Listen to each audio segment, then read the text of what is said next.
Next it is regarding Mahapatra committee recommendations. तो reserve bank of India ने यहां पर एक कमेटी को अपॉइंट किया which was headed by Shri B Mahapatra, जो ईडी थे उस टाइम पर रिजर्व बैंक ऑफ इंडिया के, ताकि वो लोन रीस्ट्रक्चरिंग सिस्टम को एग्जामिन कर पाए। तो यहां पर बी महापात्रा ने अपनी जो रिपोर्ट थी वो 2012 में सबमिट की, जिसमें जो रिकमेंडेशंस थी उनके बारे में देखेंगे। तो बेसिकली यहां पर क्या था कि जो भी आपके पास रीस्ट्रक्चर्ड डेब्ट है, ठीक है, जैसे ही इसको रीस्ट्रक्चर किया जाए तो इसको क्या क्लासिफाई करना चाहिए, एनपीए क्लासिफाई करना चाहिए। लेकिन अगर आप इसे साथ के साथ इंपेयर्ड एसेट मान लेते हैं, इसे एनपीए यहां पर मान लेते हैं, वो चीज यहां पर पॉसिबल नहीं है, वो चीज यहां पर पॉसिबल नहीं थी, क्योंकि इसके साथ क्या होता कि जितने भी आपके रीस्ट्रक्चर डेब्ट थे वो सभी एनपीए क्लासिफाई हो जाते। ठीक है, तो यहां पर इस कमेटी ने यहां पर सजेस्ट किया कि 2 साल का समय होना चाहिए, कि there should be 2 years time period, जिस टाइम पीरियड के दौरान जो एसेट है, जो रीस्ट्रक्चर्ड एसेट है, उसे क्लासिफाई किया जा सके एनपीए।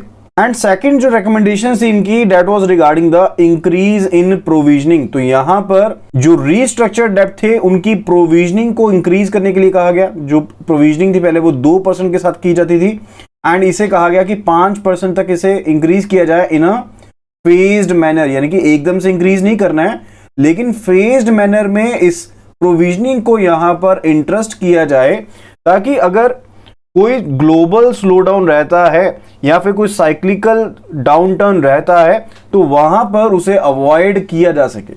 फर्दर इन्होंने यहां पर रिकमेंड किया कि जो बैंक हैं उन्हें इस चीज से बचना चाहिए कि वो डेब्ट को इक्विटी में कन्वर्ट करे, यानी कि डेब्ट टू इक्विटी में कन्वर्जन से बैंक्स को बचना चाहिए।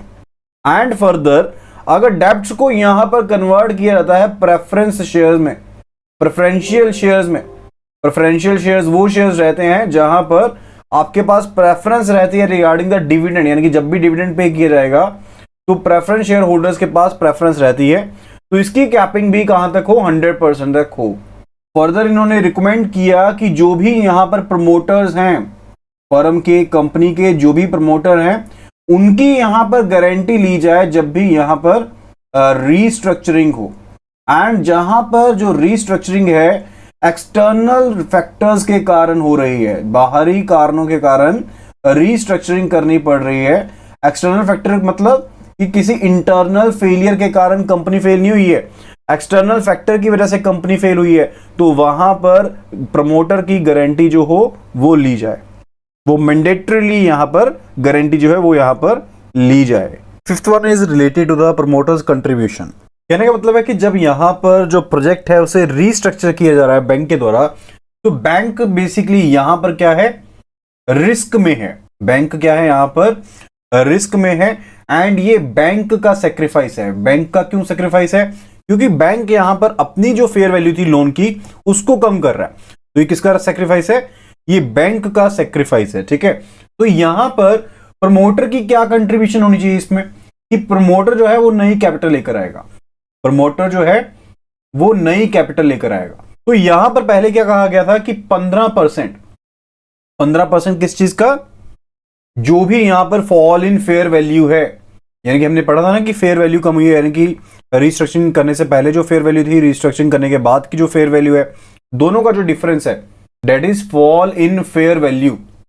इस फॉल इन फेयर वैल्यू का पहले 15% होता था, तो कमेटी ने रिकमेंड किया कि इसे 20% किया जाए, कि कम से कम जो यहां पर प्रमोटर की कंट्रीब्यूशन रहेगी वो कितनी रहेगी, फॉल इन फेयर वैल्यू का 20% रहेगी। मिनिमम वैल्यू की बात कर रहे हैं यहां पर, मिनिमम कितनी रहेगी, फॉल इन फेयर वैल्यू का 20% रहेगी, या फिर जो रीस्ट्रक्चर्ड डेब्ट है उसका 2% रहेगी, उसका 2% रहेगी। जो भी वैल्यू यहां पर हायर रहेगी उतना मिनिमम यहां पर आपको प्रमोटर का कंट्रीब्यूशन चाहिए, उतना मिनिमम आपको यहां पर प्रमोटर का कंट्रीब्यूशन चाहिए। ओके, एंड यहां पर फर्दर जो रिकमेंडेशन दी गई दैट वाज रिगार्डिंग द डेब्ट टू इक्विटी, कि डेब्ट टू इक्विटी का जो कन्वर्जन का यहां पर अवेलेबिलिटी है वो सिर्फ और सिर्फ किन के लिए अवेलेबल रहेगा, जो लिस्टेड कंपनीज हैं उनके लिए अवेलेबल रहेगा। लिस्टेड कंपनीज जिन्हें रीस्ट्रक्चर किया जा रहा है उनके लिए अवेलेबल रहेगा।